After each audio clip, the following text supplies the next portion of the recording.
dipersembahkan oleh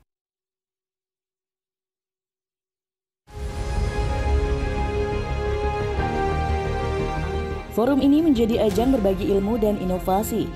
Studi kasus dari Jakarta, Nusa Tenggara Barat, hingga Fang Chungkang, Tiongkok menjadi inspirasi. Peserta antusias karena bisa belajar langsung dari para ahli. Diskusi panel pun berlangsung memperdalam topik ketahanan iklim, inovasi maritim, dan pengurangan emisi karbon. Bu Dewi, bagaimana kemudian Jakarta memanfaatkan forum ini sebagai media untuk memperkuat kolaborasi, bukan hanya antar negara-negara di PNLG, tetapi juga untuk komunitas dan mungkin generasi muda? Ya, ini forum internasional yang memang menjadi pijakan Jakarta untuk selalu mengundang banyak conference, banyak pertemuan di kota ini dengan memberi manfaat yang beragam. Kali ini kita akan menjadi host PMC PNLG dengan lebih dari 200 orang peserta delegasi dari luar, dan pastinya manfaatnya luar biasa untuk Jakarta karena konsentrasinya adalah bagaimana kota-kota yang hadir di sini membicarakan terkait kebijakan-kebijakan pesisir di kota-kota mereka masing-masing. Nah, Jakarta ini satu kota besar yang sangat unik. Jakarta punya mainland, yaitu kota daratannya, tetapi punya island. Dan ini nggak semua kota yang bisa seperti ini, seperti Jakarta. Sehingga Bapak Gubernur tidak hanya fokus kepada mainland, tetapi juga pada dunia pesisir. Keuntungan dengan melakukan PMC PNLG ini bahwa kita bisa mengekspos lebih banyak jejaring internasional buat Jakarta. Saat ini tadi di forum Mbak bisa menyaksikan sendiri bahwa Jakarta sudah melakukan launching atau legacy dari Gubernur Provinsi DKI Jakarta, lahirnya State Coast Perencanaan Coastal sampai 2030 yang tadi disonding dan di-launch di secara skala internasional. Dan kemudian selanjutnya adalah kita mencoba mengimplementasikan stage by stage, year by year, dengan tidak hanya dengan Jakarta sendiri. Karena salah satu rumus dari Bapak Gubernur bahwa Jakarta tidak selalu bergerak sendiri, tetapi akan selalu menggandeng. Member dari yang hadir di kali ini, itu ada akademisi, itu ada student, ada juga pemerintah lokal, dan think tank yang luar biasa yang ahli di dalam pembangunan pesisir kota. Jadi banyak lahir kerjasama. Salah satu yang unik tadi adalah ada dua anak muda dari Milan, datang langsung nih dari Milan ke Jakarta, dan juga dari ITB. Mereka menghasilkan desain Onrus Island, hasil kerjasama dengan organisasi internasional C40, di mana Onrus itu akan dibuat lebih modern, lebih eye-catching, lebih punya business oriented, dan bisa hospitality bagi semua pengunjung-pengunjung, namun tidak meninggalkan heritage isunya, tetap mempertahankan histori yang ada. Seperti itu. Nah, kalau begitu, apa kemudian yang bisa dilakukan BKSD Pemprov DKJ untuk memastikan program-program yang sudah dikerjasamakan oleh forum ini bisa terimplementasikan? Yang pastinya karena kami dari Biro Kerjasama Daerah, kita akan melahirkan banyak ragam kerjasama yang win-win solution. Tidak hanya benefit buat Jakarta, tapi benefit juga buat partnernya. Jakarta tidak bisa sendiri untuk bisa memastikan Blue Economy Project atau programnya itu bisa terimplementasi.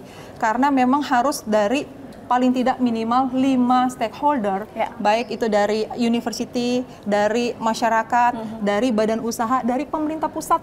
Saat ini Kementerian Lingkungan Hidup menjadi focal point utama Jakarta, yang eksis Jakarta, untuk bisa menerapkan rangkaian program krisis iklimnya di kota Jakarta. Butuh kerjasama dan kolaborasi semua stakeholder untuk bisa sama-sama mewujudkan Jakarta sebagai wilayah pesisir yang memang inklusif dan juga berkelanjutan tentu saja. Baik, terima kasih Bu Dewi untuk waktunya. Terima kasih. The location of the seawall and mangrove areas, how it affects the accumulation of sediment based on chlorine. And then we apply satellite and GIS monitoring to track land subsidence, sea level rise, and pollution in real time. To share some of the challenges encountered during the development of the seawall, as well as the key partners and stakeholders engaged in its construction, and of course, the long-term maintenance. Thank you. Sesi tanya jawab menghidupkan suasana. Dan forum ini pun menjadi jembatan ilmu serta aksi nyata. Selain itu, Jakarta juga memiliki peran penting dalam menindaklanjuti hasil forum ini, yang mana hasil forum ini tidak akan berhenti pada diskusi kebijakan saja, tetapi juga menghadirkan aksi nyata yang terlihat dan dirasakan oleh masyarakat di wilayah pesisir.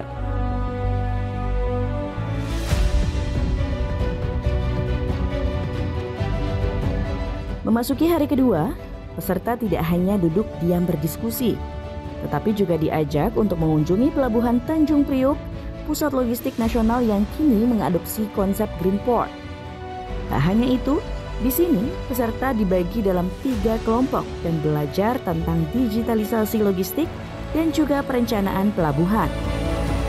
Perjalanan panjang gitu ya sampai Jakarta menjadi tuan rumah kegiatan ini, PMC PNLG. Itu yang pertama. Yang kedua, ini bentuk komitmen Pemprov DKI Jakarta untuk benar-benar menjaga lingkungan, menjaga pesisir, menjaga ekonomi biru di kancah internasional. Ini adalah salah satu bentuknya. Nah, bagaimana kemudian kalau ditanyakan strateginya? Strateginya tentu kita nggak bisa memilih iklim atau kemudian ekonomi biru. Sesungguhnya semuanya adalah berjalan selaras. Alhamdulillahnya Pemprov DKI Jakarta itu sudah mempunyai Perda RT RW tahun 2024 nomor 7. Yang dimana perda tersebut mengintegrasikan, kita menyebutnya adalah mantra darat dan mantra laut. Mantra darat itu yang ada di darat, mantra laut itu yang ada di laut. Jadi meskipun laut itu perlu juga loh diatur bagaimana tentang alur labuhnya, bagaimana tentang alur kapal nelayannya, bahkan kemudian bagaimana sih sesungguhnya pembangunan sektor wisata bahari itu bisa dikembangkan. Jadi pada prinsipnya strategi-strategi yang dilakukan yang pertama adalah bagaimana kita tetap menjadikan subjek terhadap masyarakatnya. Kemudian yang kedua adalah adanya payung hukum. Kemudian yang ketiga adalah sinergitas dan kolaborasi. Makanya kemudian jawabannya sesungguhnya DKI Jakarta mempunyai grand design pengelolaan ruang laut terpadu. Sehingga apa? Sehingga sekali lagi saya sampaikan itulah membutuhkan keseimbangan. Tidak bisa salah satu lebih penting dan yang lainnya itu tidak bisa. Ekonomi biru sesungguhnya saat sekarang ini sedang kita galakkan dan kita kembangkan. Untuk apa? Bahwa sesungguhnya kita ingin menjadikan Kabupaten Pulau Seribu itu mukanya kita. Nah, kalau sudah menjadi muka itu harus menjadi perhatian. Sekali lagi saya sampaikan, kalau kemudian tantangannya apa? Tantangan tentunya pertama adalah polusi. Begitu banyak sumber daya alam yang dieksplorasi, yang menjadi perhatian kita, jangan sampai kemudian ada polusi. Kemudian yang kedua adalah adanya overfishing.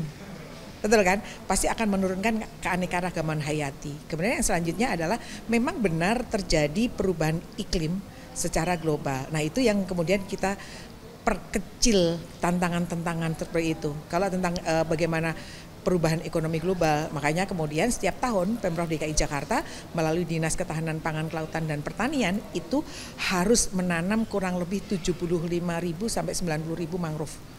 Siapa yang menanam? Kita melibatkan masyarakat, kita melibatkan kawan-kawan yang menjadi wisatawan. Gratis kita berikan.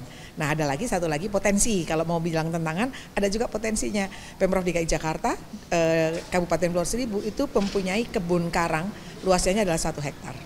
Kalau bicara tentang kota pesisir yang berkelanjutan, itu tentu banyak segmennya. Tidak hanya ekonomi, tidak hanya sektor kelautan perikanan, tapi ada yang namanya sosial dan budaya. Jadi pada prinsipnya Pemprov DKI Jakarta senantiasa bersinergi Mas dengan pemerintah pusat dan kemudian lingkup internasional. Contohnya seperti ini, praktik-praktik baik ini. Nah, yang kita sampaikan sesungguhnya kita membutuhkan dukungan apa sih dari pemerintah pusat? Yuk mari kita berkolaborasi aturan-aturan yang bisa kita aplikasikan bersama. Kalau kemudian dengan internasional kita sesungguhnya ingin berpartisipasi sebanyak-banyaknya. If I could understand it right, I mean what I have learned for Blue Economy and the connection with the local government. I think they're really both interconnected, and we really need a local government for the implementation of this blue economy, because the local government has the power over their municipal waters, and we are maybe in the best position to implement all the projects towards the realization of blue economy. Well, after this visit, I have I have attended the previous PNLG meetings, and I have listened to some of the outputs. And I think a lot of these inputs and the strategies of the PNLG are applicable to ours. And as of now, in Guimaras, in our province, we have already implemented a lot of the strategies that were the goals of PNLG. And for collaborative efforts towards partnerships with other communities like Indonesia, we're very much welcome, because I know that cultural exchange, person-to-person interactions, as well as sharing of innovations, best practices, and all of this successful stories in the implementation of ICM and the realization of the goals of the SDGs. I think it's very much important for us to collaborate with other network.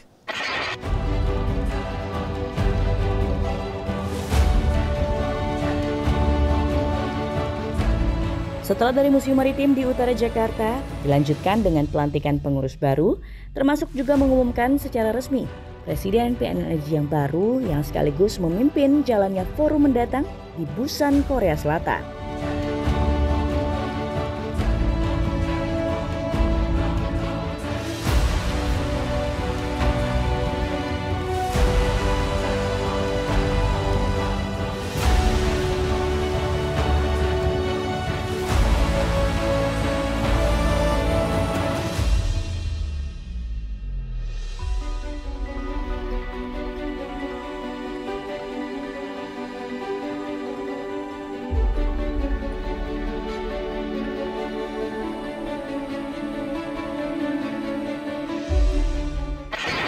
Di PNLG Forum 2025, para delegasi bukan hanya menyampaikan paparan, tetapi juga diajak langsung melihat potensi ekonomi biru di Jakarta. Dari Pelabuhan Tanjung Priuk hingga melihat keindahan di Kepulauan Seribu. Seperti apa keseruannya? Kita simak usai jeda.